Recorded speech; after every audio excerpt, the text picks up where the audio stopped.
नमस्कार आदाब सत श्री अकाल हमदर्द टीवी देखने वाले सारे दर्शकों का स्वागत है प्रोग्राम इमीग्रेशन मैटर्स ਦੇ ਵਿੱਚ मैं ਹਾਂ ਤਰਨਜੀਤ ਕੌਰ ਘੁੰਮਣ ਹਾਜ਼ਰਾਂ ਜੀ ਲੈ ਕੇ ਤੁਹਾਡਾ ਆਪਣਾ ਪ੍ਰੋਗਰਾਮ ਜਿਹਦੇ ਵਿੱਚ ਅਸੀਂ ਗੱਲਬਾਤ ਕਰਾਂਗੇ ਕੈਨੇਡੀਅਨ ਇਮੀਗ੍ਰੇਸ਼ਨ ਦੇ ਬਾਰੇ ਵਿੱਚ। ਇਸ ਵਕਤ ਕੈਨੇਡਾ ਦੀ ਇਮੀਗ੍ਰੇਸ਼ਨ ਦੇ ਵਿੱਚ ਕੀ ਚੱਲ ਰਿਹਾ ਹੈ। ਇਮੀਗ੍ਰੇਸ਼ਨ ਮਿਨਿਸਟਰ ਦੇ ਵੱਲੋਂ ਜਦੋਂ ਤੋਂ ਅਹੁਦਾ ਸੰਭਾਲਿਆ ਗਿਆ ਹੈ ਉਸ ਤੋਂ ਬਾਅਦ ਤੋਂ ਲੈ ਕੇ ਇੰਟਰਨੈਸ਼ਨਲ ਸਟੂਡੈਂਟਸ ਤੋਂ ਲੈ ਕੇ ਨਵੇਂ-ਨਵੇਂ ਬਿਆਨ ਸਾਹਮਣੇ ਆ ਰਹੇ ਨੇ। ਅੱਜ ਇਸ ਦੇ ਬਾਰੇ ਵਿੱਚ ਗੱਲਬਾਤ ਕਰਾਂਗੇ। ਇੱਕ ਪਾਸੇ ਇੰਟਰਨੈਸ਼ਨਲ ਸਟੂਡੈਂਟਸ ਦੇ ਉੱਤੇ ਕੱਟ ਲਗਾਉਣ ਦੀ ਗੱਲ ਆਖੀ ਜਾ ਰਹੀ ਹੈ ਨੰਬਰਸ ਦੇ ਉੱਤੇ, ਤਾਂ ਉੱਥੇ ਦੂਜੇ ਪਾਸੇ ਕੀ ਇਹ ਰੂਲ ਲਾਗੂ ਹੋ ਸਕਦਾ ਹੈ ਜਾਂ ਯੂਨੀਵਰਸਿਟੀਜ਼ ਦਾ ਅੱਜ ਹੀ ਤਾਜ਼ਾ ਇਸ ਦੇ ਉੱਤੇ ਬਿਆਨ ਆਇਆ ਹੈ।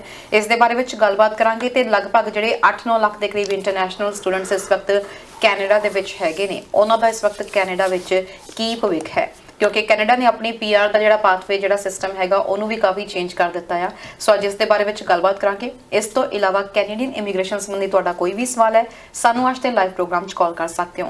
तुहाडे सवालों के जवाब देने लिए अज के मुद्दे उत्ते गलबात करने साडे नाल जुड़ चुके हैं जी ICC इमीग्रेशन तो मिस्टर मनु दत्ता। सत श्री अकाल sir. Taran ji thank you very much. सब तो पहला तो तुहानू ते सारे ही व्यूअर्स नू ICC इमीग्रेशन की समुची टीम वालों MD मनु दत्ता RD रिपू ढिल्लों वालों सत श्री अकाल, नमस्कार, आदाब and thank you very much for having us on air. Taran ji thank you. की हाल चाल है sir? All good Taran, thank you जी। ਇਮੀਗ੍ਰੇਸ਼ਨ ਮਿਨਿਸਟਰ ਜਦੋਂ ਦਾ ਅਹੁਦਾ ਸੰਭਾਲਿਆ ਨਵੇਂ ਬਿਆਨ ਉਹਨਾਂ ਦੇ ਸਾਹਮਣੇ ਆ ਰਹੇ ਨੇ ਤੇ ਇਸ ਵਕਤ ਇਮੀਗ੍ਰੇਸ਼ਨ ਦੀ ਗੱਲ ਕੀਤੀ ਜਾਵੇ ਇੰਟਰਨੈਸ਼ਨਲ ਸਟੂਡੈਂਟਸ ਨੂੰ ਲੈ ਕੇ ਬਿਆਨ ਆ ਰਹੇ ਨੇ। ਕਿਹਾ ਜਾ ਰਿਹਾ ਕਿ ਇੱਕ ਪਾਸੇ ਹਾਊਸਿੰਗ ਕ੍ਰਾਈਸਿਸ ਜੋ ਵੱਧ ਰਹੇ ਨੇ ਉਹਦੇ ਲਈ ਕਿਤੇ ਨਾ ਕਿਤੇ ਪਿੱਛੇ ਜਿਹੜੇ ਆ ਇੰਟਰਨੈਸ਼ਨਲ ਸਟੂਡੈਂਟਸ ਰੀਜ਼ਨ ਰਿਹਾ, ਕਿਉਂਕਿ ਲਗਭਗ 9 ਲੱਖ ਦੇ ਕਰੀਬ ਇਸ ਵਕਤ ਸਟੂਡੈਂਟਸ ਕੈਨੇਡਾ ਵਿੱਚ ਹੈਗੇ ਨੇ। ਸਭ ਤੋਂ ਪਹਿਲਾਂ ਤਾਂ ਇਸ ਬਿਆਨ ਦੇ ਬਾਰੇ ਵਿੱਚ ਕੀ ਕਹੋਗੇ? ਤਰਨ ਜਦੋਂ ਵੀ ਕੋਈ ਇਸ਼ੂ ਵੱਡਾ ਰੇਜ਼ ਹੁੰਦਾ ਤੇ ਉਹਨੂੰ ਈਜ਼ ਆਊਟ ਕਰਨ ਵਾਸਤੇ ਇਹੋ ਜਿਹੀ ਚੀਜ਼ਾਂ ਸਾਹਮਣੇ ਆਉਂਦੀਆਂ ਹੈਗੀਆਂ। ਤੁਹਾਨੂੰ ਯਾਦ ਹੋਏਗਾ ਕਿ 3-4 ਸਾਲ ਪਹਿਲਾਂ ਵੀ ਹਾਊਸਿੰਗ ਪ੍ਰਾਈਸਿਸ ਦੇ ਉੱਤੇ ਜਿਹੜਾ ਬੜਾ ਬਵਾਲ ਹੋਇਆ ਸੀਗਾ ਐਂਡ ਫੋਰਨ ਬਾਇਰ ਟੈਕਸ ਲੱਗ ਗਿਆ ਸੀਗਾ, ਇਨੀਸ਼ੀਏਟ ਹੋ ਗਿਆ ਸੀਗਾ। ਉਸ ਤੋਂ ਬਾਅਦ ਓਨਟਾਰੀਓ ਨੇ ਆਪਣਾ ਇੱਕ GTA ਦੇ ਅੰਦਰ ਜਾਂ ਗੋਲਡਨ ਹਾਰਸਸ਼ੂ ਦੇ ਅੰਦਰ ਟੈਕਸ ਲਗਾ ਦਿੱਤਾ ਸੀਗਾ। ਸੋ ਬੇਸਿਕਲੀ ਉਹ ਡੈਟਰ ਕਰਨ ਦੀ ਕੋਸ਼ਿਸ਼ ਕਰ ਰਹੇ ਸੀਗੇ ਕਿ ਅਸੀਂ ਜਿਹੜੇ ਫੋਰਨ ਬਾਇਰਸ ਆ ਉਹ ਇੱਥੇ ਆ ਕੇ ਇਨਵੈਸਟਮੈਂਟ ਨਾ ਕਰ ਸਕਣ। ਸੋ ਅੱਜ ਵੀ housing crisis is the actual crisis. So ਉਹਨੂੰ ਲੁਕਾਉਣ ਵਾਸਤੇ ਕਈ ਵਾਰੀ ਇਹੋ ਜਿਹੇ ਲੈਫਟ ਰਾਈਟ ਸੈਂਟਰ ਦੇ ਵਿੱਚ ਬਿਆਨ ਆਉਂਦੇ ਰਹਿੰਦੇ ਨੇ। So I think this is also part of that strategy only. 2 ਮਹੀਨੇ ਪਹਿਲੇ ਤੱਕ 1.5 ਮਹੀਨੇ ਪਹਿਲੇ ਤੱਕ ਸੀਨ ਫਰੇਜ਼ਰ ਸਾਹਿਬ ਸਾਡੇ ਇਮੀਗ੍ਰੇਸ਼ਨ ਮਿਨਿਸਟਰ ਸੀਗੇ, ਤਾਂ ਉਹਨਾਂ ਨੂੰ ਖਿਆਲ ਨਹੀਂ ਆਇਆ ਕਿ ਅਸੀਂ ਕੈਪ ਲਗਾਉਣਾ ਚਾਹੀਦਾ ਹੈਗਾ। ਜਿੱਦਾਂ ਹੀ ਉਹ ਹਾਊਸਿੰਗ ਦੇ ਮਿਨਿਸਟਰ ਵੱਡੇ ਉਹ ਪ੍ਰੋਬਲਮ ਜ਼ਿਆਦਾ ਵੱਡੀ ਨਜ਼ਰ ਆਉਣੀ ਸ਼ੁਰੂ ਹੋ ਗਈ, ਤਾਂ ਉਹਨਾਂ ਨੇ ਇਹੋ ਜਿਹਾ ਬਿਆਨ ਦੇ ਦਿੱਤਾ ਕਿ ਸਾਡਾ we should have a cap on these students. ਜਦ ਕਿ ਤਰਨ ਜੀ 2018 ਦਾ ਜਿਹੜਾ ਡਾਟਾ ਹੈਗਾ ਆ ਇਹ $23 ਬਿਲੀਅਨ ਦੀ ਇੰਡਸਟਰੀ ਬਣ ਚੁੱਕੀ ਹੈਗੀ ਹੈ। ਐਂਡ 2018 ਦੇ ਵਿੱਚ ਜਦ ਕਿ ਸਿਰਫ 7,21,000 ਸਟੂਡੈਂਟ ਕੈਨੇਡਾ ਦੇ ਵਿੱਚ ਪੜ੍ਹ ਰਹੇ ਸੀਗੇ, 2023 ਦੇ ਐਂਡ ਦੇ ਵਿੱਚ 9 ਲੱਖ ਦੇ ਆਸ-ਪਾਸ ਚਲੇ ਜਾਣੇ ਆ। ਸੋ ਆ ਇੰਡਸਟਰੀ ਵੱਧ ਕੇ ਕੱਲੀ 23 ਬਿਲੀਅਨ ਤੇ ਨਹੀਂ ਰਹਿ ਗਈ, ਹੁਣ ਇਹ 28 ਬਿਲੀਅਨ ਦੀ ਇੰਡਸਟਰੀ ਬਣ ਚੁੱਕੀ ਹੈ ਤਰਨ ਜੀ। ਸੋ ਆ ਚੀਜ਼ਾਂ ਐਂਡ ਆ ਜਿਹੜੀ ਇੰਨੀ ਵੱਡੀ ਇੰਡਸਟਰੀ ਹੈਗੀ ਹੈ, ਕੈਨੇਡਾ ਦੀ ਸਭ ਤੋਂ ਵੱਡੀ ਐਕਸਪੋਰਟ ਕੀ ਹੈਗੀ ਹੈ ਤਰਨ ਜੀ, ਜਿਹੜੀ GDP ਦੇ ਵਿੱਚ ਕੰਟਰੀਬਿਊਟ ਕਰਦੇ ਆਟੋ ਪਾਰਟਸ। ਦੂਸਰਾ ਕੀ ਹੈਗਾ ਜੀ ਲੰਬਰ।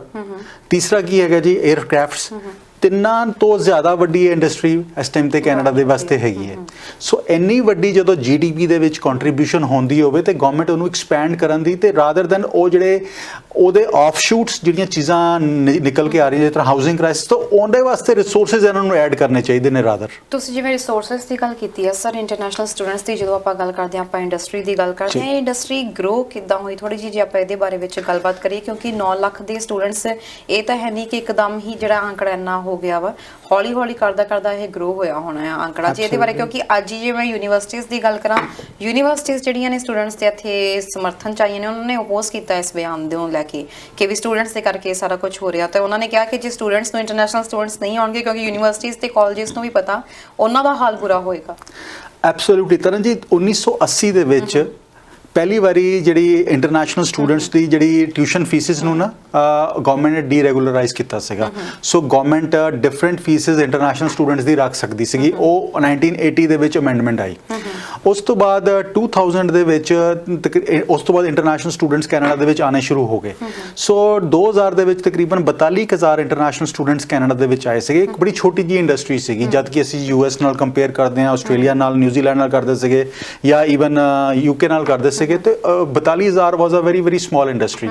ਉਸ ਤੋਂ ਬਾਅਦ ਜਦੋਂ ਹਾਰਪਰ ਗਵਰਨਮੈਂਟ ਆਈ ਐਂਡ ਉਸ ਤੋਂ ਬਾਅਦ ਜਦੋਂ ਜੇਸਨ ਕੈਨੀ ਸਾਹਿਬ ਇਮੀਗ੍ਰੇਸ਼ਨ ਮਿਨਿਸਟਰ ਉਹਨਾਂ ਨੇ ਅਹੁਦਾ ਸੰਭਾਲਿਆ ਤੇ ਬਹੁਤ ਸਾਰੇ ਲੋਕਾਂ ਨੇ ਜਾ ਕੇ ਉਹਨਾਂ ਨੂੰ ਲੌਬੀ ਕੀਤੀ ਸੀਗੀ ਕਿ we should have more international students coming up, because ਜਿਹੜਾ ਇੰਟਰਨੈਸ਼ਨਲ ਸਟੂਡੈਂਟਸ ਹੈ ਇੰਨਾ ਵੱਡਾ ਅਮਾਉਂਟ ਲੈ ਕੇ ਆਉਂਦੇ ਨੇ, GDP ਦੇ ਵਿੱਚ ਕੰਟਰੀਬਿਊਟ ਕਰਦੇ ਨੇ। ਉਹ ਜਿਹੜੀ ਸੈਗਮੈਂਟ ਹੈਗਾ ਆ, ਨਾਲੇ ਸਾਨੂੰ ਇਮੀਗ੍ਰੈਂਟਸ ਚਾਹੀਦੇ ਨੇ। ਉਹ ਇਮੀਗ੍ਰੈਂਟਸ ਛੋਟੀ ਕੰਟਰੀ ਨਿਊਜ਼ੀਲੈਂਡ ਵਰਗੀ ਛੋਟੀ ਕੰਟਰੀ ਬੜੀ ਵੱਡੀ ਤਾਦਾਦ ਦੇ ਵਿੱਚ 5 ਲੱਖ ਤੋਂ ਜ਼ਿਆਦਾ ਸਟੂਡੈਂਟ ਤੇ ਉਸ ਟਾਈਮ ਤੇ ਨਿਊਜ਼ੀਲੈਂਡ ਵਰਗੀ ਕੰਟਰੀ ਲੈ ਰਹੀ ਸੀਗੀ। ਆਸਟ੍ਰੇਲੀਆ ਦੇ ਵਿੱਚ ਇੰਨੇ ਵੱਡੇ ਸਟੂਡੈਂਟਸ ਲੈ ਜਾ ਰਹੇ ਸੀਗੇ, US ਦੇ ਵਿੱਚ ਮਿਲੀਅਨ ਤੋਂ ਉੱਪਰ ਸਟੂਡੈਂਟ ਜਾ ਰਹੇ ਸੀਗੇ ਵਰਲਡ ਓਵਰ। ਸੋ ਉਦੋਂ ਟਾਰਗੇਟ ਕੀਤਾ ਗਿਆ। ਸੋ 2014 ਦੇ ਵਿੱਚ ਉਹਨਾਂ ਨੇ ਇੱਕ ਇੰਟਰਨੈਸ਼ਨਲ ਐਜੂਕੇਸ਼ਨ ਸਟ੍ਰੈਟਜੀ ਪਲਾਨ ਕੀਤੀ ਸੀਗੀ 2014 ਦੇ ਵਿੱਚ।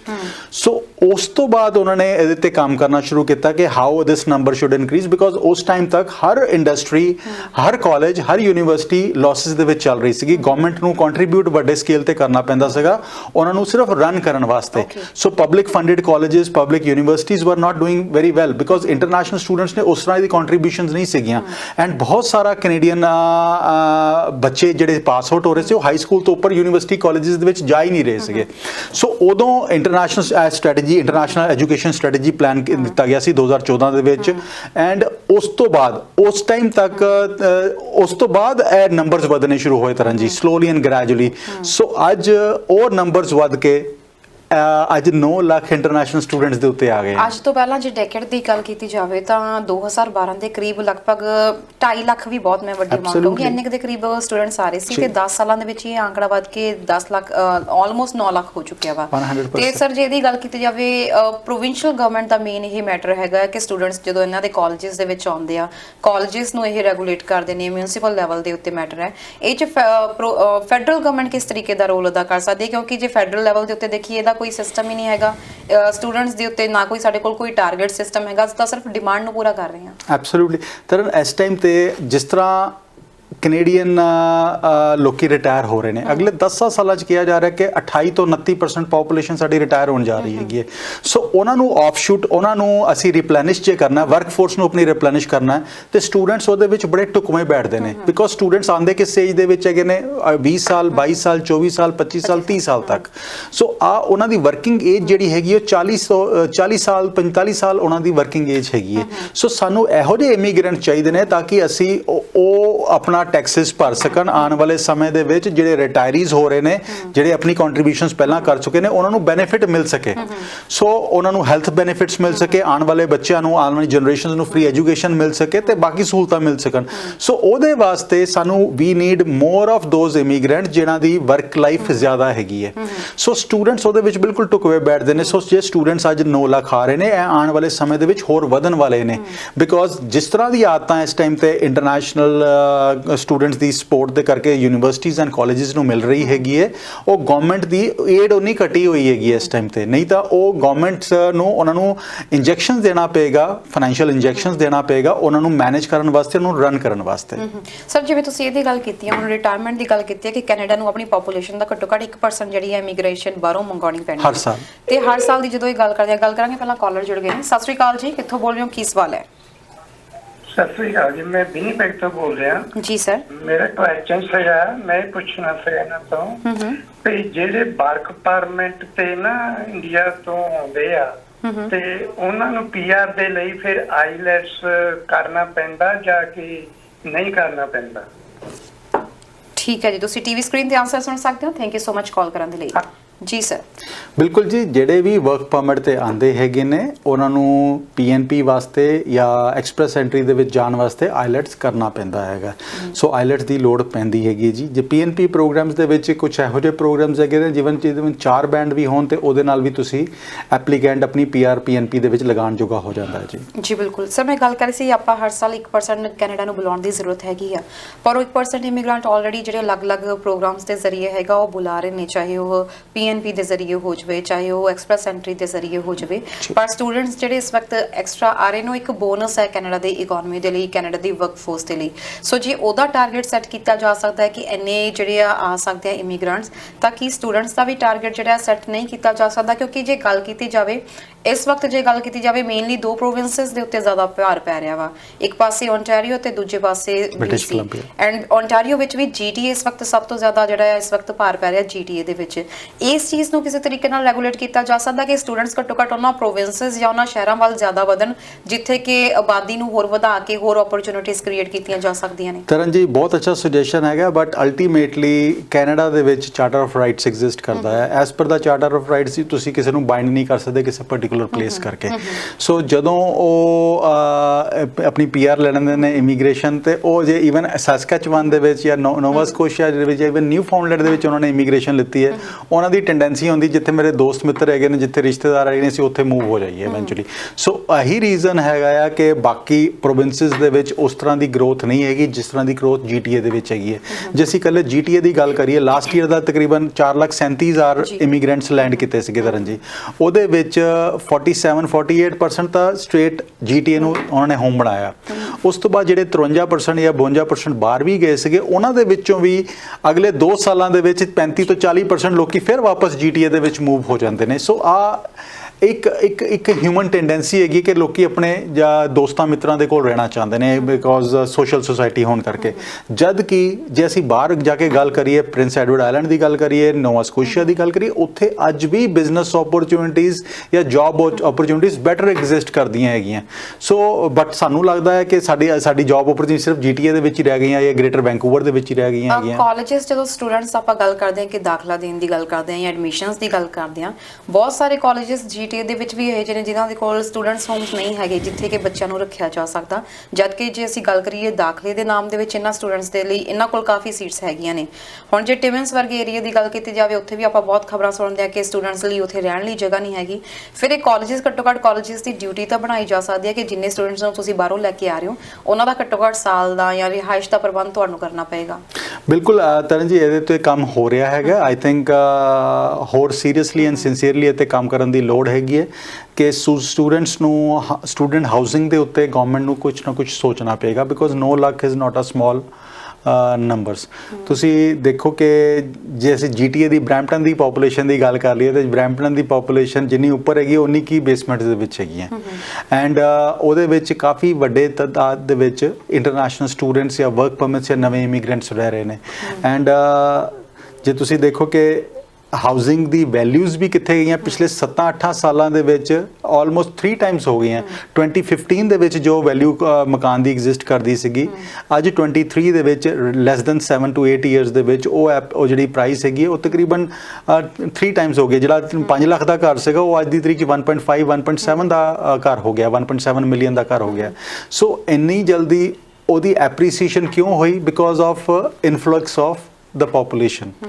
So absolutely government ਨੂੰ ਕੁਛ ਨਾ ਕੁਛ ਰੈਗੂਲੇਟ ਜ਼ਰੂਰ ਕਰਨਾ ਪਏਗਾ। ਹੁਣ ਜਿਸ ਤਰ੍ਹਾਂ ਇੱਕ ਮੌਰਗੇਜ ਦੇ ਇੰਟਰਸਟ ਰੇਟਸ ਉੱਪਰ ਜਾ ਰਹੇ ਨੇ, ਉਹਦੇ ਨਾਲ ਤੁਸੀਂ ਆਹ ਦੇਖੋ ਕਿ ਇੰਟਰਸਟ ਰੇਟਸ ਉੱਪਰ ਜਾਣ ਦੇ ਨਾਲ ਬਹੁਤ ਸਾਰੇ ਲੋਕੀ ਅਫੋਰਡ ਨਹੀਂ ਕਰ ਪਾ ਰਹੇ ਘਰ ਐਂਡ ਘਰਾਂ ਦੀਆਂ ਵੈਲਿਊ ਥੱਲੇ ਆਣੀਆਂ ਸ਼ੁਰੂ ਹੋ ਗਈਆਂ। ਜਿਹੜਾ ਘਰ 2 ਮਿਲੀਅਨ ਦਾ ਐਗਜ਼ਿਸਟ ਕਰਦਾ ਸੀਗਾ ਉਹ ਅੱਜ ਦੀ ਤਰੀਕ 'ਚ 1.5 ਦਾ ਵੀ ਤੁਹਾਨੂੰ ਮਿਲ ਜਾਂਦਾ ਹੈ। ਛੋਟੇ ਘਰਾਂ ਦੇ ਵਿੱਚ ਕੋਈ ਪ੍ਰਾਈਸ ਡਿਕਰੀਜ਼ ਨਹੀਂ ਹੈਗਾ। ਜਿਹੜਾ ਘਰ ਮਿਲੀਅਨ ਦੇ ਆਸ-ਪਾਸ ਸੀਗਾ ਉਹ ਅੱਜ ਵੀ ਮਲਟੀਪਲ ਆਫਰਸ ਦੇ ਨਾਲ ਮਿਲੀਅਨ 1.1 ਮਿਲੀਅਨ ਦਾ ਵਿਕ ਰਿਹਾ ਹੈਗਾ, ਜਦਕਿ ਵੱਡੇ ਘਰਾਂ ਦੇ ਵਿੱਚ ਇਹ ਫਰਕ ਪਿਆ ਹੈਗਾ। ਸੋ ਹਾਊਸਿੰਗ ਦੇ ਉੱਤੇ, ਪ੍ਰਾਈਸਿੰਗ ਦੇ ਉੱਤੇ government has to work on some things. ਉਹਨਾਂ ਨੂੰ ਅਗਲੇ 10 ਸਾਲਾਂ ਨੂੰ ਪਲਾਨ ਕਰਨਾ ਪਏਗਾ ਬਿਕੋਜ਼ ਅੱਜ ਜੇ ਅਸੀਂ 5 ਲੱਖ ਇਮੀਗ੍ਰੈਂਟਸ ਦੀ ਗੱਲ ਕਰ ਰਹੇ ਹਾਂ ਹਰ ਸਾਲ, ਤੇ ਆਉਣ ਵਾਲੇ ਸਮੇਂ ਦੇ ਵਿੱਚ 7-8-9 ਲੱਖ ਇਮੀਗ੍ਰੈਂਟ ਹੋਣ ਵਾਲੇ ਹੈਗੇ ਨੇ ਆਉਣ ਵਾਲੇ ਸਮੇਂ ਦੇ ਵਿੱਚ ਐਂਡ ਇੰਟਰਨੈਸ਼ਨਲ ਸਟੂਡੈਂਟ ਜਿਹੜੇ 9 ਲੱਖ ਆ ਰਹੇ ਨੇ, they are also part of ਉਹ ਵੀ CEC ਦੇ ਵਿੱਚ ਜਿਹੜੇ PR ਆਪਣੀ ਲੈ ਰਹੇ ਨੇ, ਉਹ ਵੀ they are part of that 400,000 applicant ਜਿਹੜੇ ਇਮੀਗ੍ਰੇਸ਼ਨ ਵਾਸਤੇ ਕੁਆਲੀਫਾਈ ਹੋ ਰਹੇ ਨੇ। ਆਪਾਂ ਗੱਲ ਕਰਦੇ ਹਾਂ ਇਸ ਬਾਰੇ। ਸਾਡਾ ਨੈਕਸਟ ਕਾਲਰ ਜੁੜ ਗਏ ਨੇ। ਸਤਿ ਸ਼੍ਰੀ ਅਕਾਲ ਜੀ, ਕਿੱਥੋਂ ਬੋਲ ਰਹੇ ਹੋ, ਕੀ ਸਵਾਲ ਹੈ? ਸਤਿ ਸ਼੍ਰੀ ਅਕਾਲ ਜੀ। ਜੀ ਮੈਮ ਇਦਾਂ ਪੁੱਛਣਾ ਸੀਗਾ, ਮੇਰੀ ਸਿਸਟਰ ਆਈ ਸੀ ਸਟੂਡੈਂਟ ਵੀਜ਼ੇ ਤੇ ਉਹਨੂੰ 1.5 ਈਅਰ ਹੋ ਗਿਆ ਤੇ ਜਿਹੜੇ ਮੇਰੇ ਡੈਡੀ ਜੀ ਉਹਨਾਂ ਦਾ ਤਾਂ ਲੱਗਿਆ ਹੋਇਆ ਵੈਸਟਰ, ਤੇ ਮੇਰੀ ਜਿਹੜੀ ਮਦਰ ਹੈ ਤੇ ਮੇਰੇ ਸਿਬਲਿੰਗਸ ਆ, ਇੱਕ ਮੇਰੀ ਸਿਸਟਰ ਹੈਗੀ 16 ਸਾਲਾਂ ਦੀ, ਬ੍ਰਦਰ ਮੇਰਾ 15 ਸਾਲਾਂ ਦਾ ਸੀ। ਉਹਨਾਂ ਦਾ ਸੋਚਦੇ ਸੀਗੇ ਲਾਉਣ ਦਾ ਵੀ ਹੁਣ ਵੈਸਟਰ ਆਪਾਂ ਅਪਲਾਈ ਕਰ ਸਕਦੇ ਹਾਂ। ਜੀ ਤੁਸੀਂ ਟੀਵੀ ਸਕਰੀਨ ਤੇ ਆਨਸਰ ਸੁਣ ਸਕਦੇ ਹੋ। ਥੈਂਕ ਯੂ ਸੋ ਮਚ ਕਾਲ ਕਰਨ ਦੇ ਲਈ। ਜੀ ਸਰ। ਬਿਲਕੁਲ ਜੀ, ਵਿਜ਼ਿਟਰ ਜ਼ਰੂਰ ਕਰ ਸਕਦੇ ਹੋ। ਵਿਜ਼ਿਟਰ ਕਰਨ ਦੇ ਵਿੱਚ ਕੋਈ ਇਸ਼ੂ ਨਹੀਂ ਹੈਗਾ ਤੁਹਾਡਾ, because it can be a family reunification ਜਾਂ ਕੋਈ ਹੋਰ ਓਕੇਜ਼ਨ ਹੋ ਸਕਦਾ ਐਂਡ ਮਾਪਿਓ ਨੂੰ ਭੈਣ ਭਾਈ ਨੂੰ ਮਿਲਣ ਵਾਸਤੇ ਵੈਸੇ ਵੀ ਕਿਸੇ ਓਕੇਜ਼ਨ ਦੀ ਲੋੜ ਨਹੀਂ ਹੈਗੀ। ਜੇ it's a sibling get together as well, it's a family get together as well, ਤਾਂ ਵੀ ਤੁਸੀਂ ਚੀਜ਼ਾਂ ਸਾਰੀਆਂ ਪੋਸੀਬਲ ਹੋ ਸਕਦੀਆਂ। ਸੋ ਵਕੇਸ਼ਨ ਵਾਸਤੇ ਵੀ ਤੁਸੀਂ ਸਾਰੇ ਇਕੱਠੇ ਹੋ ਸਕਦੇ ਹੋ। ਸੋ 15 ਸਾਲ ਦੇ ਤੁਹਾਡੇ ਸਿਬਲਿੰਗਸ ਹੈਗੇ ਨੇ ਜਾਂ 16 ਸਾਲ ਦੇ ਹੈਗੇ ਨੇ, they can be part of the application and ਉਹਨਾਂ ਦੀ ਨਾਲ ਐਪਲੀਕੇਸ਼ਨ ਲੱਗ ਸਕਦੀ। ਜੇ ਪੇਰੈਂਟਸ ਦਾ ਵੀਜ਼ਾ ਲੱਗਾ ਹੋਇਆ ਤੇ ਉਹਨਾਂ ਦੀ ਐਪਲੀਕੇਸ਼ਨ ਅਲੱਗ ਵੀ ਲੱਗ ਸਕਦੀ ਹੈਗੀ ਹੈ। ਸੋ ਉਹਦਾ ਇਹਦੇ ਨਾਲ ਕੋਈ ਲੈਣਾ ਦੇਣਾ ਨਹੀਂ ਹੈਗਾ। ਫਾਈਨੈਂਸ਼ੀਅਲ ਰਿਸੋਰਸਿਸ ਜ਼ਰੂਰ ਸ਼ੋ ਕਰਨੇ ਆ ਕਿ ਤੁਹਾਡੇ ਕੋਲ ਫਾਈਨੈਂਸ਼ੀਅਲ ਰਿਸੋਰਸਿਸ ਹੈਗੇ ਤੁਹਾਡੇ ਮਦਰ ਫਾਦਰ ਦੇ ਕੋਲ to undertake those journey. So other than that you are good to go. ਬਿਲਕੁਲ। ਤੇ ਵਾਪਸ ਆਪਾਂ ਆਪਣੇ ਟੌਪਿਕ ਦੇ ਉੱਤੇ ਆਈਏ। ਆਪਾਂ ਹਾਊਸਿੰਗ ਕ੍ਰਾਈਸਿਸ ਦੀ ਗੱਲ ਕਰ ਰਹੇ ਸੀਗੇ। ਤੁਸੀਂ ਕਿਹਾ ਕਿ ਅੱਗੇ ਜਾ ਕੇ ਆਉਣ ਵਾਲੇ ਸਮੇਂ 'ਚ ਆਂਕੜਾ ਇਹ ਹੋਰ ਵੀ ਜ਼ਿਆਦਾ ਵਧੇਗਾ, ਪਰ ਕਈ ਚੀਜ਼ਾਂ ਦਾ ਲਈ ਸਟੂਡੈਂਟਸ ਜਿਹੜੇ ਆ ਉਹਨਾਂ ਦੇ ਉੱਤੇ ਸਾਰਾ ਭਾਰ ਪਾ ਦਿੱਤਾ ਜਾਂਦਾ, ਪਰ ਸਿਟੀਜ਼ ਦੇ ਉੱਤੇ ਵੀ ਉਨਾ ਹੀ ਜ਼ਿਆਦਾ ਬੋਝ ਵਧ ਰਿਹਾ ਇਸ ਵਕਤ। ਜੇ ਆਪਾਂ ਹਾਊਸਿੰਗ ਦੀ ਗੱਲ ਕਰੀਏ, ਮੈਂ ਹੁਣ ਇੱਕ ਨਿਊਜ਼ ਦੇਖ ਰਹੀ ਸੀ, ਉਹਦੇ ਵਿੱਚ ਕਿਹਾ ਗਿਆ ਕਿ ਵੀ ਸਮੇਂ-ਸਮੇਂ ਤੇ ਜਿਹੜੇ ਕੋਈ ਨਾ ਕੋਈ ਬੰਦਾ ਟਾਰਗੇਟ ਹੁੰਦਾ ਰਹਿੰਦਾ ਤੇ ਇਸ ਵਕਤ ਇੰਟਰਨੈਸ਼ਨਲ ਸਟੂਡੈਂਟਸ ਇਸ ਚੀਜ਼ ਲਈ ਟਾਰਗੇਟ ਹੋ ਰਹੇ ਨੇ। ਸੋ ਗਵਰਨਮੈਂਟ ਦੀਆਂ ਪਾਲਿਸੀਜ਼ ਦੀ ਆਪਾਂ ਗੱਲ ਕਰੀਏ, ਇਹਦੇ ਲਈ ਵੀ ਸਰ ਹੁਣ ਜਿਹੜੇ ਸਟੂਡੈਂਟਸ ਆ ਰਹੇ ਨੇ 9 ਲੱਖ ਦੇ ਕਰੀਬ ਸਟੂਡੈਂਟਸ ਆ ਰਹੇ ਨੇ, 4.5 ਤੋਂ 5 ਲੱਖ ਦੇ ਕਰੀਬ ਤੁਸੀਂ ਇਮੀਗ੍ਰੈਂਟਸ ਬੁਲਾ ਰਹੇ ਹੋ, ਜਿਹਦੇ ਵਿੱਚੋਂ ਐਕਸਪ੍ਰੈਸ ਐਂਟਰੀ ਹੈ, ਪੀਐਨਪੀ ਹੈ, ਕਿੰਨੇ ਕੁ ਦੇ ਵਿੱਚ 9 ਲੱਖ ਸਟੂਡੈਂਟਸ ਆ ਸਕਦੇ ਨੇ, ਇਹਦੇ ਵਿੱਚ ਆਪਣੇ ਆਪ ਨੂੰ ਕੁਆਲੀਫਾਈ ਕਰ ਸਕਦੇ ਨੇ, ਤੇ ਬਾਕੀ ਦੇ ਸਟੂਡੈਂਟਸ ਦਾ ਕੀ ਭਵਿੱਖ ਰਹਿੰਦਾ ਹੈ? ਤਰਨ ਜੀ, ਬਹੁਤ ਵੱਡੇ ਤਾਦਾਦ ਦੇ ਵਿੱਚ ਅੱਜ ਦੀ ਤਰੀਕ ਦੇ ਵਿੱਚ ਇਮੀਗ੍ਰੇਸ਼ਨ ਜਿਹੜੀਆਂ ਐਪਲੀਕੈਂਟਸ ਲੈ ਰਹੇ ਨੇ, ਐਪਲੀਕੈਂਟਸ ਕੁਆਲੀਫਾਈ ਕਰ ਰਹੇ ਨੇ, ਉਹਦੇ ਵਿੱਚ ਇੰਟਰਨੈਸ਼ਨਲ ਸਟੂਡੈਂਟਸ ਦਾ ਨੰਬਰ ਬਹੁਤ ਵੱਡਾ ਹੈਗਾ। ਸੋ ਅਸੀਂ ਐਕਸਪ੍ਰੈਸ ਐਂਟਰੀ ਦੀ ਗੱਲ ਕਰ ਲਈ, ਅਸੀਂ ਪੀਐਨਪੀਸ ਦੀ ਗੱਲ ਕਰ ਰਹੇ, ਹਰ ਚੀਜ਼ ਜਗ੍ਹਾ ਦੇ ਵਿੱਚ ਇੰਟਰਨੈਸ਼ਨਲ ਸਟੂਡੈਂਟਸ ਅੱਜ ਦੀ ਤਰੀਕ 'ਚ ਕੁਆਲੀਫਾਈ ਹੋ ਰਹੇ ਨੇ। ਨਾਲ ਇੱਕ ਚੀਜ਼ ਤਰਨ, ਇੱਕ ਚੀਜ਼ ਮੈਂ ਹੋਰ ਕਹਿਣਾ ਚਾਹਾਂਗਾ, ਅਸੀਂ ਹਮੇਸ਼ਾ ਇੰਟਰਨੈਸ਼ਨਲ ਸਟੂਡੈਂਟਸ ਦੀ ਜਦੋਂ ਕੋਈ ਪ੍ਰੋਬਲਮ ਆਉਂਦੀ ਹੈ ਤੇ ਗੱਲ ਕਰ ਲੈਂਦੇ ਆ, ਜਦ ਕਿ ਅਸੀਂ ਬੈਨੀਫਿਟ ਦੀ ਨਹੀਂ ਗੱਲ ਕਰਦੇ ਕਿ ਇੰਨੀ ਵੱਡੀ ਇੰਡਸਟਰੀ ਹੈਗੀ ਹੈ, 29 ਬਿਲੀਅਨ ਦੀ ਇੰਡਸਟਰੀ ਹੈਗੀ ਹੈ, ਉਸ ਤੋਂ ਬਾਅਦ ਬੱਚੇ ਆ ਕੇ ਇੱਥੇ ਕੰਮ ਕਰ ਰਹੇ ਨੇ। ਤੁਸੀਂ ਆਹ ਦੇਖੋ ਕਿ ਅਸੀਂ ਇਸ ਟਾਈਮ ਤੇ ਪਿੱਛੇ ਡਰਾਸਟਿਕਲੀ ਕ੍ਰਾਈਸਿਸ ਦੇ ਵਿੱਚੋਂ ਨਿਕਲ ਰਹੇ ਸੀ, ਸ਼ਾਰਟੇਜ ਆਫ ਲੇਬਰ ਕਰਕੇ। ਇੰਨੀ ਜ਼ਿਆਦਾ ਲੇਬਰ ਸੀ ਕਿ ਬਿਜ਼ਨਸਮੈਨ ਆਪਣੇ ਬਿਜ਼ਨਸ ਨਹੀਂ ਰਨ ਕਰ ਪਾ ਰਹੇ ਸੀ, ਤੇ ਸਟੂਡੈਂਟਸ ਨੇ ਆ ਕੇ ਬੜਾ ਅਹਿਮ ਰੋਲ ਪਲੇ ਕੀਤਾ ਉਹਨਾਂ ਜੌਬਸ ਨੂੰ ਲੈ ਕੇ। ਤੁਸੀਂ ਅੱਜ ਦੀ ਤਰੀਕ ਦੇ ਵਿੱਚ ਕਿਤੇ ਰਿਮੋਟ ਏਰੀਆ ਦੇ ਵਿੱਚ ਵੀ ਚੱਲ ਜਾਓ, even Nova Scotia, New Brunswick, Newfoundland ਦੇ ਕਿਸੇ ਰਿਮੋਟ ਏਰੀਆ ਵਿੱਚ ਚੱਲ ਜਾਓ, ਉੱਥੇ ਵੀ ਤੁਹਾਨੂੰ ਟਿਮ ਹਾਰਟਨਸ ਦੇ ਵਿੱਚ ਸਾਨੂੰ ਆਪਣੇ ਬੱਚੇ ਨਜ਼ਰ ਆ ਜਾਂਦੇ ਹੈਗੇ ਨੇ। ਸੋ ਬੱਚਿਆਂ ਨੇ ਆ ਕੇ ਜੌਬਸ ਲਿੱਤੀਆਂ ਹੈਗੀਆਂ, ਮਿਹਨਤਾਂ ਕੀਤੀਆਂ ਹੈਗੀਆਂ, so they have contributed to the economy. So ਉਹ ਹੱਕਦਾਰ ਹੈਗੇ ਨੇ ਆਪਣੀ ਇਮੀਗ੍ਰੇਸ਼ਨ ਲੈਣ ਵਾਸਤੇ। Government has to play a role on the housing side, ਉਹ ਡਿਫਰੈਂਟ ਸਟੋਰੀ ਹੈਗੀ ਹੈ। ਅੱਜ ਦੀ ਤਰੀਕ ਦੇ ਵਿੱਚ ਲੋਕਲ ਕਿੰਨੇ ਬੱਚੇ ਹੈਗੇ ਨੇ ਜਿਹੜੇ ਫਾਰਮਸ ਦੇ ਵਿੱਚ ਜਾਂ ਕੰਸਟਰਕਸ਼ਨ ਲੇਬਰ ਦੇ ਵਿੱਚ ਕੰਮ ਕਰਨ ਵਾਸਤੇ ਤਿਆਰ ਨੇ? ਕਿੰਨੇ ਲੋਕਲ ਇੱਥੇ ਬੱਚੇ ਜਿਹੜੇ ਕੈਨੇਡੀਅਨਸ ਹੈਗੇ ਨੇ ਜਿਹੜੇ ਇੱਥੇ ਦੇ ਬੌਰਨ ਹੈਗੇ ਨੇ, ਟਿਮ ਹਾਰਟਨਸ ਦੇ ਵਿੱਚ ਕੰਮ ਕਰਦੇ ਪਏ ਨੇ। ਸੋ ਆ ਬੱਚੇ, we should be thankful to all these international student ਜਿਹੜੇ ਕੈਨੇਡਾ ਦੇ ਵਿੱਚ ਆ ਕੇ ਇਹੋ ਜਿਹੀਆਂ ਜੌਬਸ ਕਰ ਰਹੇ ਨੇ ਐਂਡ ਕੰਟਰੀਬਿਊਟ ਕਰ ਰਹੇ ਨੇ ਸੋਸਾਇਟੀ ਦੇ ਵਾਲੇ ਪਾਸੇ। ਸਰ, ਜਿਵੇਂ ਤੁਸੀਂ ਗੱਲ ਕੀਤੀ ਹੈ, ਗੱਲ ਤੋਂ ਟੋਟਲੀ ਐਗਰੀ ਕਰਦੀ ਹਾਂ, ਪਰ ਬੱਚਿਆਂ ਨੂੰ ਸਬਜ਼ਬਾਗ ਦਿਖਾ ਕੇ ਇੱਥੇ ਬੁਲਾਇਆ ਤਾਂ ਜਾਂਦਾ ਆ, ਪਰ ਹੁਣ ਜੋ ਇਸ ਵਕਤ ਕੈਨੇਡਾ ਦੀ ਸਿਚੁਏਸ਼ਨ ਆ, 9 ਲੱਖ ਦੇ ਵਿੱਚੋਂ ਸਾਰਾ ਇਸ ਵਕਤ ਫੋਕਸ ਕੀਤਾ ਜਾ ਰਿਹਾ ਸਕਿੱਲ ਦੇ ਉੱਤੇ, ਸਟੈਮ ਦੇ ਉੱਤੇ। ਇਹਨਾਂ ਵਿੱਚੋਂ ਕਿੰਨੇ ਕੁ ਬੱਚੇ ਸਕਿੱਲਡ ਵਾਲੇ ਨੇ ਜਾਂ ਕਿੰਨੇ ਕੁ ਬੱਚੇ ਸਟੈਮ ਵਾਲੇ ਨੇ? ਅੱਗੇ ਪੀਆਰ ਦਾ ਕੀ ਆਪਸ਼ਨ ਹੈ? ਹੁਣ ਆਸਟ੍ਰੇਲੀਆ ਵਰਗੀ ਕੰਟਰੀਜ਼ ਦੀ ਗੱਲ ਕਰੀਏ, ਸਭ ਨੂੰ ਪਤਾ ਹੈ ਕਿ ਉੱਥੇ ਜਾਣਾ ਤਾਂ ਪੀਆਰ ਹਾਸਲ ਕਰਨਾ ਥੋੜਾ ਮੁਸ਼ਕਿਲ ਹੈ, ਇਸ ਲਈ ਉਹ ਟਾਰਗੇਟ ਉਹ ਕੈਨੇਡਾ ਨੂੰ ਆਉਂਦੇ ਆ ਕਿ ਇੱਥੇ ਪੀਆਰ ਹੋਣਾ ਈਜ਼ੀ ਹੈ। ਪਰ ਇੱਥੇ ਸਮੇਂ-ਸਮੇਂ ਦੇ ਉੱਤੇ ਇਸ ਤਰੀਕੇ ਨਾਲ ਬੱਚਿਆਂ ਨੂੰ ਮਤਲਬ ਐਕਸਪਲੋਇਟ ਕੀਤਾ ਜਾ ਰਿਹਾ, ਜਿਵੇਂ ਦੀ ਲਾਈਫ ਇੱਥੇ ਆ। ਐਟਲੀਸਟ ਆਸਟ੍ਰੇਲੀਆ ਵਿੱਚ ਇੰਨਾ ਜ਼ਿਆਦਾ ਐਕਸਪਲੋਇਟੇਸ਼ਨ ਬੱਚਿਆਂ ਦੀ ਨਹੀਂ ਹੋ ਰਹੀ ਹੈਗੀ। ਸੋ ਇਹਦੇ ਬਾਰੇ ਕੀ ਕਹਿਣਾ ਚਾਹੋਗੇ ਕਿ ਜਿਸ ਤਰੀਕੇ ਨਾਲ ਹੋ ਰਿਹਾ, ਕਿਉਂਕਿ ਸਮੇਂ ਤੇ ਆਸਟ੍ਰੇਲੀਆ ਕਾਨੂੰਨ ਚੇਂਜ ਕਰ ਰਿਹਾ, ਸਭ ਦੇ ਬਾਰੇ ਵਿੱਚ ਗਲੋਬਲ ਲੈਵਲ ਦੇ ਉੱਤੇ ਜਾਣਕਾਰੀ ਮਿਲ ਰਹੀ ਹੈ। ਕੈਨੇਡਾ ਕੀ ਕਰ ਰਿਹਾ, ਕੀ ਨਹੀਂ ਕਰ ਰਿਹਾ, ਇਹਦੇ ਬਾਰੇ ਕੁਝ ਨਹੀਂ ਪਤਾ ਲੱਗਦਾ। ਤਰਨ ਜੀ, ਤੁਸੀਂ ਐਕਸਪਲੋਇਟੇਸ਼ਨ ਦੀ ਗੱਲ ਕਰ ਰਹੇ ਹੋ। ਪਹਿਲੀ ਗੱਲ ਤਾਂ Canada has emerged as a destination of choice, because international students ਨੂੰ, ਬੱਚਿਆਂ ਨੂੰ, ਉਹਨਾਂ ਦੇ ਮਾਪਿਆਂ ਨੂੰ ਪਤਾ ਆ ਕਿ ਕੈਨੇਡਾ ਇੱਕ ਇਹੋ ਜਿਹਾ ਮੁਲਕ ਹੈਗਾ ਜਿੱਥੇ ਮੇਰਾ ਬੱਚਾ ਜਾ ਕੇ ਜਲਦੀ ਇਮੀਗ੍ਰੇਸ਼ਨ ਲੈ ਸਕਦਾ। ਆਸਟ੍ਰੇਲੀਆ ਦੇ ਵਿੱਚ ਕੋਈ ਅੱਜ ਦੀ it's become very difficult. New Zealand is on the same path. UK ਦੇ ਵਿੱਚ ਡਿਫਿਕਲਟ ਹੋਈ ਹੈ। ਯੂਐਸਏ ਦੇ ਵਿੱਚ ਤਾਂ 18 ਸਾਲ ਲੱਗ ਜਾਂਦੇ ਨੇ ਗ੍ਰੀਨ ਕਾਰਡ ਮਿਲਦੇ ਆ। Sir, is it still easy in Canada now? It is still easy in Canada and ਮੈਂ ਹਮੇਸ਼ਾ ਤਰਨ ਜੀ ਕਹਿਣਾ ਕਿ ਬੱਚਿਆਂ ਨੂੰ ਵੀ ਥੋੜਾ ਜਿਹਾ ਆਪਣਾ ਮਾਈਂਡਸੈਟ ਚੇਂਜ ਕਰਨਾ ਪਏਗਾ ਕਿ ਜਿਹੜਾ ਅਸੀਂ ਕਹਿੰਦੇ ਆ ਨਾ ਕਿ ਈਜ਼ ਆਫ ਲਿਵਿੰਗ ਹੈਗਾ, ਜਾਂ ਅਸੀਂ GTA ਤੋਂ ਬਾਹਰ ਨਹੀਂ ਨਿਕਲਣਾ, ਉਹ ਥੋੜਾ ਜਿਹਾ ਉਹਨਾਂ ਨੂੰ they have to change their attitude towards that. ਉਹ ਮਾਈਂਡਸੈਟ ਚੇਂਜ ਕਰਨਾ ਪਏਗਾ, ਈਜ਼ ਵਾਲੀ ਚੀਜ਼ ਛੱਡਣੀ ਪਏਗੀ। ਐਂਡ ਅੱਜ ਦੀ ਤਰੀਕ ਦੇ ਵਿੱਚ ਵੀ ਕੈਨੇਡਾ ਦੇ ਵਿੱਚ ਬਹੁਤ ਸਾਰੀਆਂ ਜੌਬਸ ਐਗਜ਼ਿਸਟ ਕਰ ਰਹੀਆਂ ਹੈਗੀਆਂ ਐਂਡ ਬਹੁਤ ਸਾਰੇ PNP ਪ੍ਰੋਗਰਾਮਸ ਇਹੋ ਜਿਹੇ ਐਗਜ਼ਿਸਟ ਕਰ ਰਹੇ ਨੇ ਜਿੱਥੇ ਉਹ ਬੜੇ ਘੱਟ ਬੈਂਡ ਦੇ ਨਾਲ ਪਰਮਾਨੈਂਟ ਰੈਜ਼ੀਡੈਂਸੀ ਵਾਸਤੇ ਕੁਆਲੀਫਾਈ ਹੋ ਜਾਂਦੇ ਨੇ। ਕੈਨੇਡਾ ਦੇ ਵਿੱਚ ਅੱਜ ਵੀ ਓਪਰਚੁਨਿਟੀਜ਼ ਹੈਗੀਆਂ, ਆਉਣ ਵਾਲੇ ਸਮੇਂ ਦੇ ਵਿੱਚ ਵੀ ਓਪਰਚੁਨਿਟੀਜ਼ ਰਹਿਣਗੀਆਂ। ਅੱਜ ਵੀ we are short of labour, ਤਕਰੀਬਨ 8 ਲੱਖ ਤੋਂ ਜ਼ਿਆਦਾ ਲੇਬਰ ਫੋਰਸ ਅੱਜ ਵੀ ਸਾਨੂੰ ਕੈਨੇਡਾ ਦੇ ਵਿੱਚ ਚਾਹੀਦੀ ਹੈਗੀ ਹੈ। ਅਸੀਂ ਜਿੰਨਾ ਮਰਜ਼ੀ ਰਿਸੈਸ਼ਨ ਦੀ ਗੱਲ ਕਰ ਲਈਏ, ਜਿੰਨੇ ਮਰਜ਼ੀ ਲਾਸ ਆਫ ਜੌਬਸ ਦੀ ਗੱਲ ਕਰ ਲਈਏ, ਉਸ ਤੋਂ ਬਾਵਜੂਦ 8 ਲੱਖ ਤੋਂ ਜ਼ਿਆਦਾ ਇਮੀਗ੍ਰੈਂਟਸ ਕੈਨੇਡਾ ਨੂੰ ਚਾਹੀਦੇ, ਵਰਕਰਸ ਕੈਨੇਡਾ ਨੂੰ ਚਾਹੀਦੇ ਨੇ। ਐਂਡ ਸਟੂਡੈਂਟਸ ਆ ਕੇ ਬੜੇ ਵੱਡੇ ਲੈਵਲ ਤੇ ਉਹ ਸ਼ਾਰਟੇजेस ਪੂਰੀਆਂ ਕਰਨ ਦੇ ਵਿੱਚ ਸક્ષਮ ਹੋਏ ਨੇ। ਐਂਡ PNP ਮੈਂ ਹਮੇਸ਼ਾ ਕਹਿੰਦਾ, ਜਿੱਥੇ ਵੀ ਬੱਚੇ ਤੁਸੀਂ ਜੌਬ ਕਰ ਰਹੇ ਹੋ ਨਾ, ਆਪਣੀ ਪੂਰੀ ਸਿੰਸੀਅਰਿਟੀ ਓਨੈਸਟੀ ਨਾਲ ਕੰਮ ਕਰੋ। ਆਪਣੇ EMPLOYER ਨੂੰ ਹੱਕ ਨਾਲ ਕਹੋਗੇ ਸਰ ਮੈਨੂੰ ਤੁਹਾਡੀ ਹੈਲਪ ਚਾਹੀਦੀ ਹੈ ਪਰਮਾਨੈਂਟ ਰੈਜ਼ੀਡੈਂਸੀ ਵਾਸਤੇ, ਭਾਵੇਂ ਤੁਸੀਂ PNP ਦੇ ਵਿੱਚ ਕਰੋ, LMIA ਦੇ ਵਿੱਚ ਕਰੋ। ਐਂਡ EMPLOYER, ਜੇ ਤੁਸੀਂ EMPLOYER ਦਾ ਲੋਡ ਚੱਕਿਆ ਹੋਇਆ ਤਾਂ EMPLOYER ਕਿਉਂ ਨਹੀਂ ਤੁਹਾਡੇ ਵਾਸਤੇ। ਮੈਂ ਹਮੇਸ਼ਾ ਇੱਕ ਚੀਜ਼ ਹੋਰ ਕਹਿਣਾ ਤਰਨ ਜੀ ਕਿ ਵਾਟ ਗੋਜ਼ ਅਰਾਊਂਡ ਕਮਜ਼ ਅਰਾਊਂਡ। ਜੇ ਤੁਸੀਂ ਸਿੰਸੀਅਰਿਟੀ ਐਂਡ ਓਨੈਸਟੀ ਨਾਲ ਕੰਮ ਕਰ ਰਹੇ ਹੋ, ਤੁਹਾਡਾ EMPLOYER ਵੀ ਉਸੇ ਸਿੰਸੀਅਰਿਟੀ ਨਾਲ ਤੁਹਾਡੀ ਹੈਲਪ ਕਰੇਗਾ ਤਰਨ ਜੀ।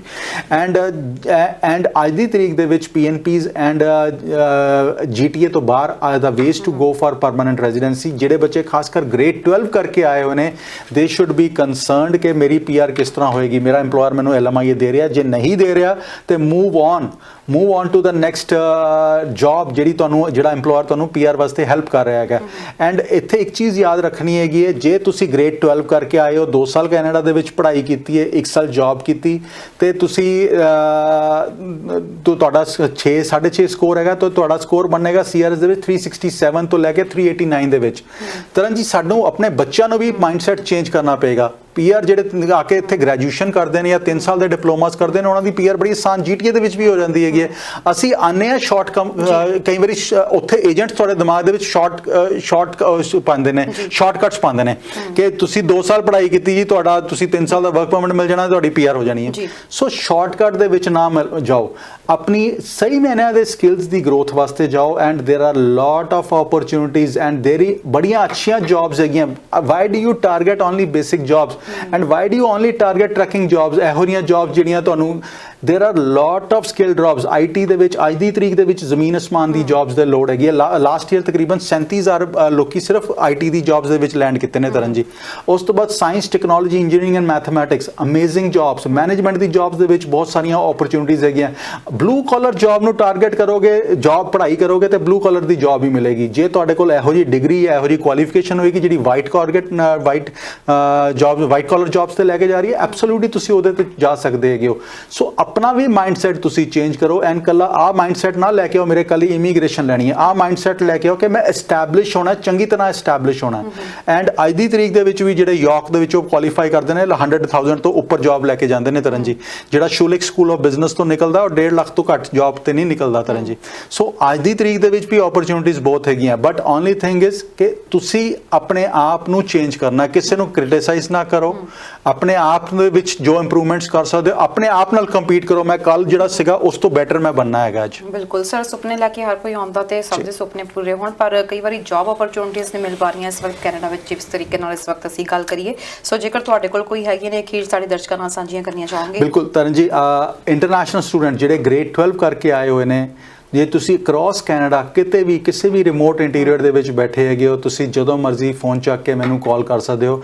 ਐਂਡ ਇੱਕ ਚੀਜ਼ ਮੈਂ ਇੱਥੇ ਜ਼ਰੂਰ ਕਹੂੰਗਾ, ਅਸ਼ੋਰ ਕਰੂੰਗਾ ਕਿ ਮੈਂ ਆਪ ਪਰਸਨਲੀ ਫੋਨ ਤੇ ਤੁਹਾਨੂੰ ਕੰਸਲਟ ਕਰਦਾ ਹੈਗਾ। ਐਂਡ ਤੁਹਾਡੀ ਕੰਸਲਟੇਸ਼ਨ ਐਬਸੋਲੂਟਲੀ ਫ੍ਰੀ ਹੈਗੀ ਹੈ।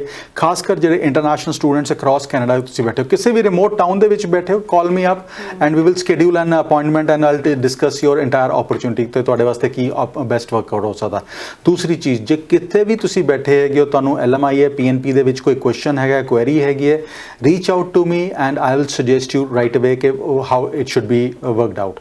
ਤੀਸਰੀ ਚੀਜ਼, ਜਿਹੜੇ GTA ਦੇ ਵਿੱਚ ਬੈਠੇ ਨੇ, ਗ੍ਰੈਜੂਏਸ਼ਨ ਕਰਕੇ ਆਏ ਹੋਏ ਨੇ, ਜੇ ਤੁਹਾਡੇ ਕੋਲ EMPLOYER ਨਹੀਂ ਹੈਗਾ ਜਿਹੜਾ LMIA ਜਾਂ PNP ਦੇ ਵਿੱਚ ਹੈਲਪ ਕਰ ਰਿਹਾ, reach out to ICC immigration. ਸਾਡੇ ਕੋਲ ਅੱਜ ਵੀ ਕਾਫੀ ਓਪਨਿੰਗਸ ਹੈਗੀਆਂ ਉਹਨਾਂ ਬੱਚਿਆਂ ਵਾਸਤੇ ਜਿੱਥੇ EMPLOYER ਤੁਹਾਨੂੰ PNP ਜਾਂ LMIA ਵਾਸਤੇ ਜੌਬ ਆਫਰ ਦੇ ਨਾਲ ਹੈਲਪ ਕਰ ਸਕਦਾ। You go and work with those EMPLOYERS, ਆਪਣੇ PR ਲਓ ਐਂਡ ਐਸਟੈਬਲਿਸ਼ ਯੋਰਸੈਲਫ। ਐਂਡ ਤੀਸਰੀ ਚੀਜ਼ ਮੈਂ ਕਹੂੰਗਾ ਕਿ ਜੇ ਤੁਸੀਂ ਕਾਲਜ ਸੈਪਟੈਂਬਰ ਦੇ ਵਿੱਚ, ਹੁਣ ਤਰ੍ਹਾਂ ਜੀ ਬਹੁਤ ਸਾਰੇ ਬੱਚੇ ਲੈਂਡ ਕਰ ਗਏ ਨੇ ਜੀ, ਸੈਪਟੈਂਬਰ ਤੋਂ ਕਲਾਸਿਸ 5th ਤੋਂ ਸ਼ੁਰੂ ਹੋ ਰਹੀਆਂ ਹੈਗੀਆਂ। ਸੋ ਜੇ ਕੋਈ ਇਹੋ ਜਿਹਾ ਸਟੂਡੈਂਟ ਹੈਗਾ ਆ, ਇੰਟਰਨੈਸ਼ਨਲ ਸਟੂਡੈਂਟ ਜਿਹੜਾ ਲੈਂਡ ਕੀਤਾ ਆ, ਕੋਰਸ ਪਸੰਦ ਨਹੀਂ ਹੈਗਾ, ਕਾਲਜ ਪਸੰਦ ਨਹੀਂ ਹੈਗਾ, ਕੱਲ ਨੂੰ ਰਿਪੈਂਟ ਕਰਨ ਤੋਂ ਪਹਿਲਾਂ, ਕੱਲ ਫੇਲ ਹੋਗੇ ਉਸ ਤੋਂ ਚੰਗਾ ਅੱਜ ਹੀ ਆਪਣੇ ਮਰਜ਼ੀ ਦਾ ਕੋਰਸ ਲੈ ਲਓ। ਜੇ ਉਹ ਲੈਣਾ ਚਾਹੁੰਦੇ ਹੋ ਤੇ ICC ਨਾਲ ਕੰਟੈਕਟ ਕਰ ਸਕਦੇ ਹੋ। ਅਸੀਂ ਸੈਪਟੈਂਬਰ ਐਂਡ ਜਨਵਰੀ ਵਾਸਤੇ ਅੱਜ ਵੀ ਹੈਲਪ ਕਰ ਸਕਦੇ ਹਾਂ। ਤਰਨ ਜੀ, ਇੱਕ ਚੀਜ਼ ਹੋਰ ਹੁੰਦਾ ਕਿ ਜਦੋਂ ਨਾ ਇੰਟਰਨੈਸ਼ਨਲ ਸਟੂਡੈਂਟਸ ਲੈਂਡ ਕਰਦੇ ਨੇ ਤੇ ਅਸੀਂ ਅਗਲੇ ਸਮੈਸਟਰ ਦੇ ਵਿੱਚ ਜਾਣ ਵਾਸਤੇ ਸੋਚਦੇ ਹਾਂ, ਜੇ ਤੁਹਾਡਾ ਗੈਪ 150 ਦਿਨਾਂ ਤੋਂ ਜ਼ਿਆਦਾ ਹੋ ਜਾਂਦਾ ਹੈ ਤੇ ਤੁਹਾਡਾ ਸਟੇਟਸ ਖਤਮ ਹੋ ਸਕਦਾ ਹੈਗਾ। ਸੋ ਉਹ ਤੁਹਾਨੂੰ ਬਾਅਦ ਚੋਂ ਚੈਲੰਜਸ ਹੋਰ ਮਿਲਣਗੇ। ਸੋ ਜੇ ਕੋਈ ਚੇਂਜ ਕਰਨ ਲੱਗੇ ਹੋ ਕਾਲਜ ਤੇ ਉਹਦੇ ਵਾਸਤੇ ਡੂ ਇਟ ਇਨ ਟਾਈਮ ਤਾਂ ਕਿ ਤੁਹਾਡਾ ਸਟੇਟਸ ਬਰਕਰਾਰ ਰਹੇ, ਕੋਈ ਵੀ ਇਹੋ ਜਿਹੀ ਚੀਜ਼ ਦੇ ਵਿੱਚ ਨਾ ਜਾਓ ਤੁਸੀਂ। ਜੀ ਸਰ, ਤੁਹਾਡਾ ਕੰਟੈਕਟ ਕਰਨਾ ਹੋਵੇ ਕਦੋਂ, ਕਿਵੇਂ, ਕਿੱਥੇ ਕਰ ਸਕਦੇ ਨੇ? ਜੀ ਬਿਲਕੁਲ ਤਰਨ ਜੀ, ਸਾਡਾ ਹੈੱਡ ਆਫਿਸ ਮਿਸਿਸਾਗਾ ਦੇ ਵਿੱਚ ਹੈਗਾ ਜੀ, 1137 ਡੇਰੀ ਰੋਡ ਈਸਟ। ਸਾਡਾ ਨੰਬਰ ਹੈਗਾ 9054612424। WhatsApp ਨੰਬਰ ਹੈਗਾ 6478509000 ਐਂਡ ਈਮੇਲ ਆਈਡੀ ਹੈਗਾ info@icc'immigration.ca info@icc'immigration.ca। Thank you so much sir, ਸਾਡੇ ਪ੍ਰੋਗਰਾਮ ਚ ਆਉਣ ਲਈ ਤੇ ਜਾਣਕਾਰੀ ਦੇਣ ਲਈ। ਥੈਂਕ ਯੂ ਤਰਨ ਜੀ। ਸੋ ਦੋਸਤੋ, ਇਸੇ ਸਾਡਾ ਪ੍ਰੋਗਰਾਮ ਇਮੀਗ੍ਰੇਸ਼ਨ ਮੈਟਰਸ, ਉਮੀਦ ਕਰਦੇ ਹਾਂ ਤੁਹਾਨੂੰ ਪਸੰਦ ਆਇਆ ਹੋਵੇਗਾ। ਇਸ ਦੇ ਨਾਲ ਇਮੀਗ੍ਰੇਸ਼ਨ ਸੰਬੰਧੀ ਕਿਸੇ ਵੀ ਤਰ੍ਹਾਂ ਦੀ ਸਲਾਹ ਲਈ ਜਾਂ ਫਿਰ ਆਪਣੀ ਪ੍ਰੋਫਾਈਲ ਡਿਸਕਸ ਕਰਨਾ ਚਾਹੁੰਦੇ ਹੋ ਤਾਂ ਤੁਸੀਂ ICC ਇਮੀਗ੍ਰੇਸ਼ਨ ਨੂੰ ਕੰਟੈਕਟ ਕਰ ਸਕਦੇ ਹੋ। ਜੌਬ ਓਪਰਚੁਨਿਟੀਜ਼ ਦੇ ਬਾਰੇ ਵਿੱਚ ਸੋਚ ਰਹੇ ਹੋ ਤਾਂ ਵੀ ਕੰਟੈਕਟ ਕਰ ਸਕਦੇ ਹੋ। ਇਸ ਦੇ ਨਾਲ ਹੀ ਫਿਲਹਾਲ ਦਿਓ ਇਜਾਜ਼ਤ। ਦੇਖਦੇ ਰਹੋ ਹਮਦਰਦ TV। ਸਤਿ ਸ਼੍ਰੀ ਅਕਾਲ।